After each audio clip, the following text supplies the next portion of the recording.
The day my father passed away, my mother told me, Emily and I will take over all the remaining assets. To be honest, I didn't want to discuss the inheritance on the day of my father's funeral. However, Emily eagerly pushed the conversation forward, her eyes sparkling. There's a will, too. Look, Emily said proudly, showing it to me. Just after Dad went to the hospital, Mom and I visited him and had him write this. Dad immediately agreed to leave nothing to you, sis. Dad did that, even though he always relied on me. Yes, he did, Emily replied. I know it's harsh, but Dad always found me more likable and favored me. Before I could respond, my mother continued with a smile. Since you don't have a job, we have no intention of giving you a single penny from the inheritance. We'll be enjoying a trip abroad, so prepare to leave this house by the time we return. Wait, how can I accept this? Why would you do this? Before I could say anything else, my mother and Emily retorted coldly, Be quiet. It's impossible for you to get anything from us now. With Dad gone, we can finally act freely. Your role here is done, so leave immediately. All the sacrifices I made for Dad, everything I did for him, and this is the result. How cruel. Giving everything for such an ungrateful father felt pointless. Even if I wished for their help now, it was too late. Hearing their words, any remaining feelings I had for my mother and Emily disappeared entirely. Without expressing all I wanted to say, I responded, I understand. I can't stay with you two any longer. I'll gladly leave. With that, I left my childhood home. My name is Ashley. I have a sister, Emily, who is 4 years younger than me. We're a family of 4. Emily's personality is similar to our mother's. She's charming but sometimes lazy, and she often teased my father and me, who are more sincere. Our mother, having a temperament like Emily, felt especially fond of her. When we were children, it was evident she favored Emily over me. Whenever she met her friends, my mother would only take Emily, often leaving me at home. She said it was embarrassing to show plain and quiet Ashley to her friends. On the other hand, she was very proud of Emily, who was friendly and loved by everyone. Even with such a mother and sister, I could live positively because of my father. He valued my sincerity and loved both Emily and me equally. I deeply appreciated and loved my father's fair attitude. Even after becoming an adult, my mother's treatment of me remained unchanged. However, thanks to my father's presence, our household remained stable. After my father retired at 65, he had an accident at home. He tripped over a small step and broke a bone. Despite surgery and rehabilitation, his aging muscles didn't recover well. As he spent more time bedridden and needed care, my mother and Emily became even colder towards him. One day, I overheard my mother and Emily chatting excitedly while looking at a guidebook. Hey Mom, what do you think about this inn? The food looks delicious too. Maybe we should go with this one. Curious, I asked, what are you talking about? My mother answered with a hint of annoyance, we're planning a family trip. Considering Dad's difficulty moving around, isn't traveling hard for him? I asked. Emily smiled and said, well, we're not thinking of bringing him. We plan to leave him at home. That's cruel. It would be hard for him if he's left alone. If Dad's not going, I'll stay home with him, I said. My mother and Emily just smiled at each other. My mother then said, that's fine. If that's the case, Emily and I will go by ourselves. Whether you two come or not is up to you, but since it's a family trip, we'll be using money from Dad's bank account.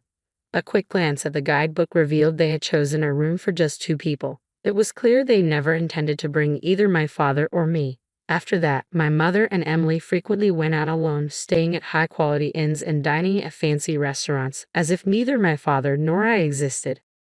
I kept an eye on their actions from a distance, trying to finish my work quickly to take care of my father. When I couldn't handle everything alone, I sought help from care services for tasks like bathing assistance or accompanying my father on short walks. On days when I had to work overtime, I asked my mother and Emily to look after him, but they always avoided the responsibility. One day, a care service staff member called, Ashley, I came to help with the bath, but is there no one at home today? Alarmed, I quickly called my mother and Emily. Despite informing them of the staff's visit in advance, they had left my father alone and gone out. When they finally returned, I confronted them, but there was no apology. The staff are professionals, right? It's okay even if we aren't there. Dad is an adult. He'll be fine being left alone.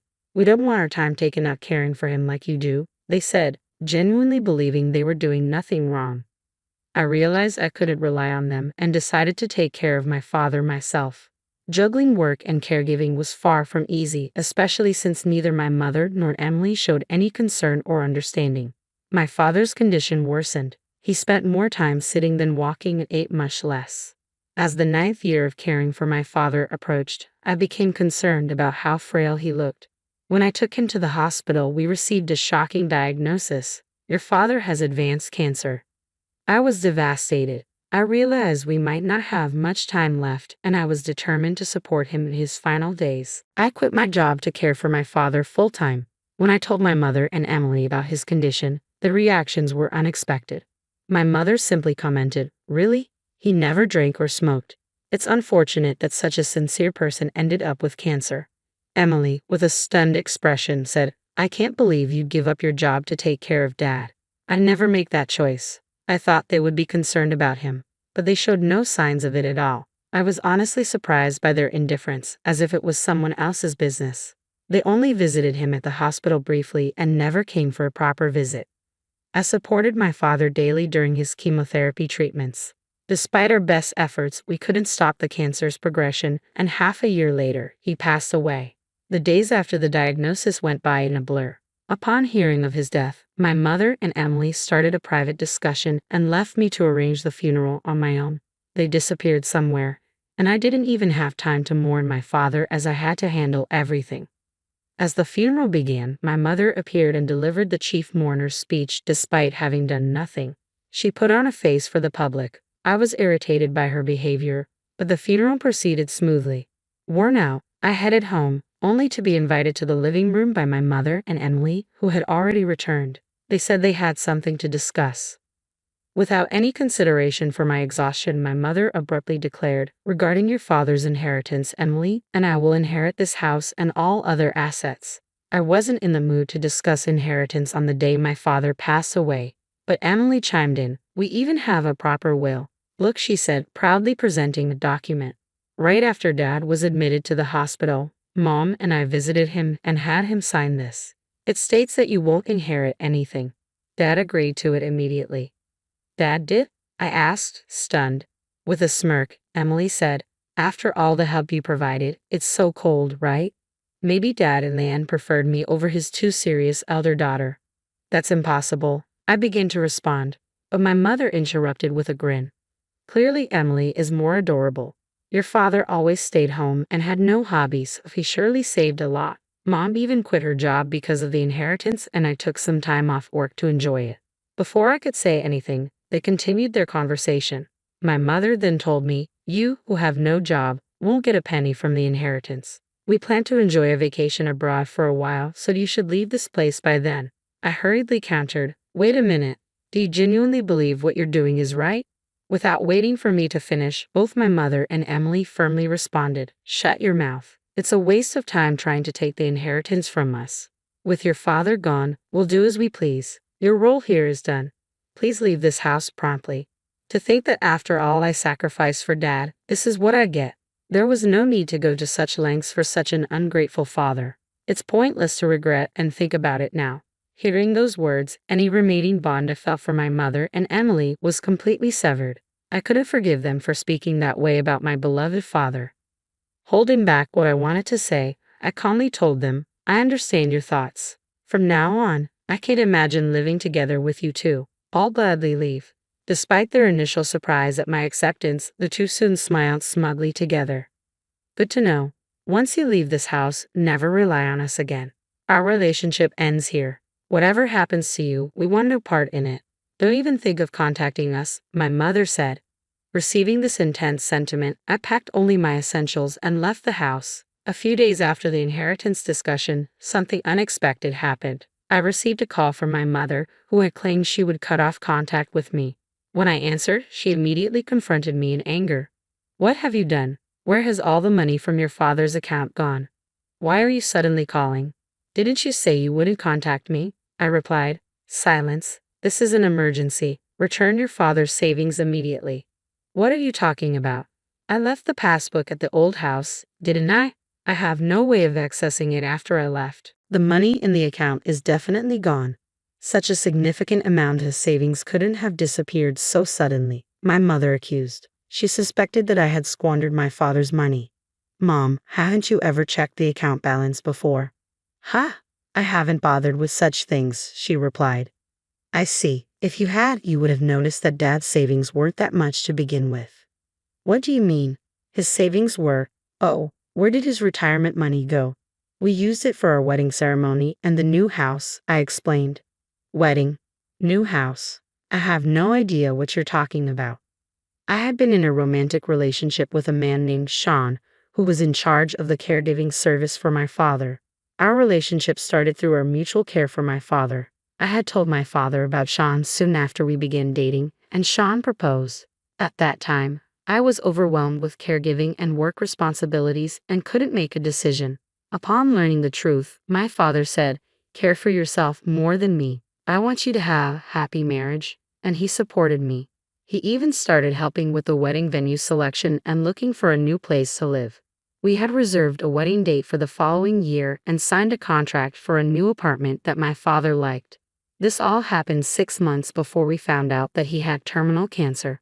As a gesture of gratitude, my father covered most of the costs for the wedding and the new apartment. That was the reason for the decrease in the account balance. Hearing this, my mother's voice trembled, clearly shaken.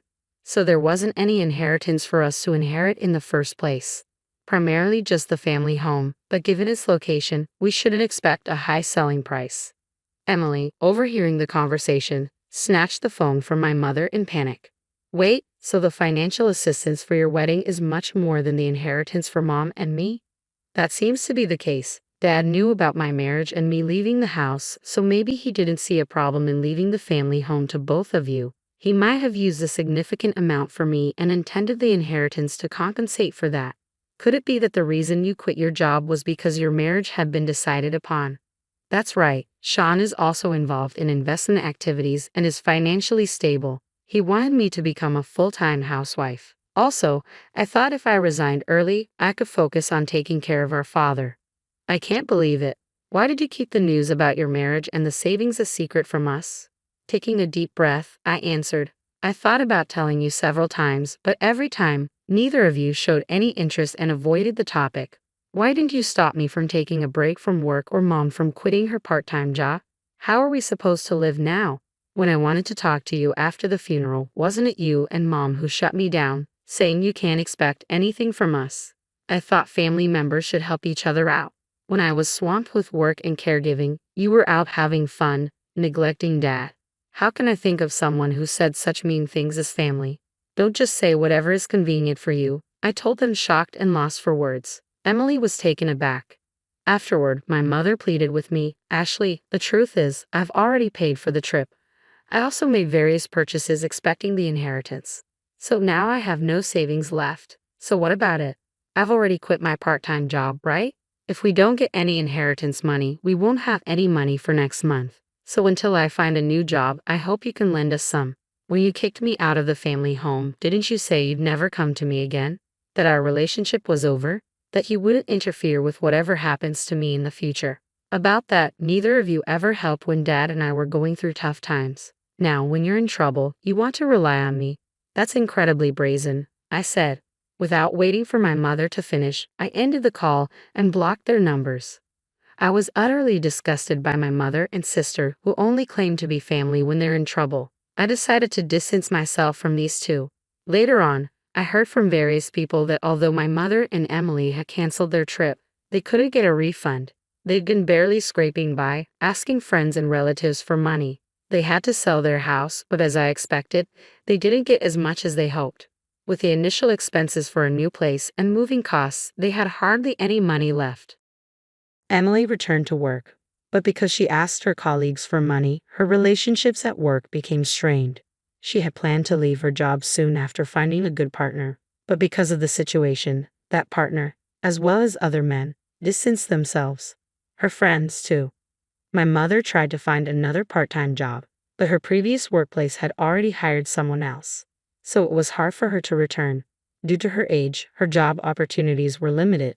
She's been working diligently, facing complaints from younger colleagues. Currently, they manage their living expenses with my mother's meager part-time salary and Emily's earnings, slowly repaying their debts. Both of them seem worn out. As for me, I was able to have a small wedding at the venue my father chose. The only regret is that my father couldn't be there for my wedding, but I believe he's watching over our happy moments from somewhere. My married life with Sean has been smoother than expected. We're enjoying peaceful and fulfilling days together. I'm eternally grateful to my father for supporting my relationship with Sean and giving me this opportunity. I've had to build a peaceful life with my husband, always remembering my gratitude to my father.